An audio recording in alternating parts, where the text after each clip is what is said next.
it will be. You know, it's unfortunate that the Patriots do have some history and not always abiding by the rules. So, you know, I think America in general, and they want to find out what happened. The NFL investigation is still going on. I think Rachel alluded to it earlier that both Tom Brady and Bill Belichick still have yet to be, questioned about it. But unfortunately, you know, it is a little. It's something that people are going to wonder about. And excuse me. And once it does get, once they do figure out exactly what happened, and who knows what that will be, but I think we all kind of have an idea, then there's going to be a little asterisk next to the Super Bowl win for them. How would you advise them, though?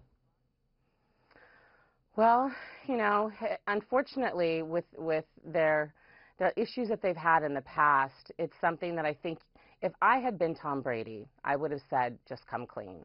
It's something that, it's known around the league. Sometimes guys do deflate their balls, not under regulation, but to the point where they're comfortable with them. And maybe that was something that Tom Brady, and again, I'm not accusing anyone, I'm just saying if in fact this did happen, decided that he wanted the balls a little bit less, inflated. Okay. So I don't want to put you on the spot. So you're saying just coming clean, you think is always the best thing. Okay. My motto is always tell the truth. Okay, so how would you write the press release if you were saying, if I was at a press conference, Tom, the first question is probably going to be from Rachel Nichols or Donald, I'm just making it up. When they ask you this, what would you tell them to say?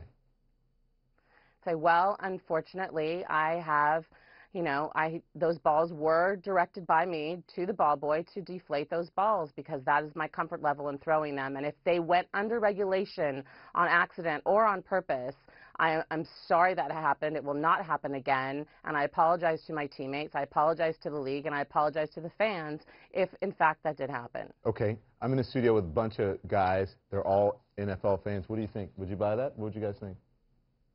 No? No. Well, she's not saying that they did, but yeah, would you buy it? No? No? No? All right. I would buy it because I would say, you know what? At least the guy's being honest.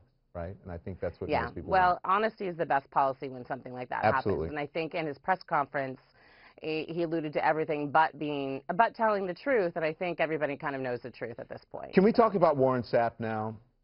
Warren Sapp. Hall of Fame, let me tell the viewers, I'm sure most of them know, Hall of Fame defensive tackle Warren Sapp arrested for soliciting a prostitute and 2 counts of assault. He was in Phoenix covering the Super Bowl for the NFL Network. With all that is going on with the NFL, it's still surprising.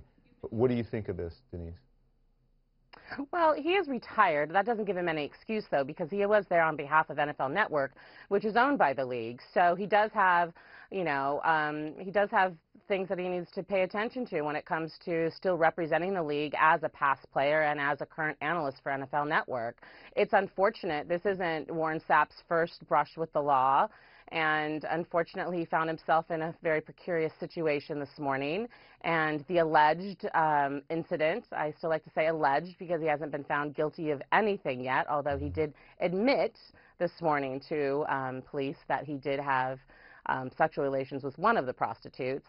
So, unfortunately, this is something that the league has to look at, and more importantly, the NFL Network has to look at. And I'm sure by now, if they haven't already, he won't be working with them any longer. The league has a lot that they're working on to make the shield a little more brighter than it has been this past year, and things like that are just not going to be tolerated anymore. Yeah. And if you're going to be, a broadcaster or an athlete with the league, you're going to have to, pay attention. Yeah, the reports are that he's not working with the NFL anymore. So none of the several NFL scandals this past year, from domestic abuse, Denise, to the murder trial, none of it stopped fans from watching the game. Record numbers, 114 million plus viewers. So what pressure does the NFL really feel to clean up its image?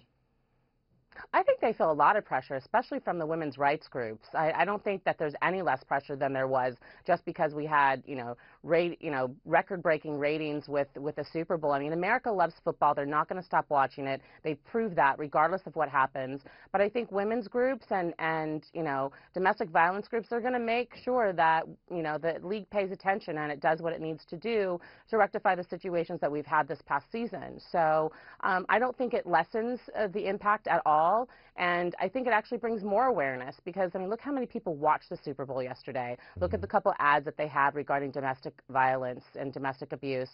So I think it's bringing a lot more awareness to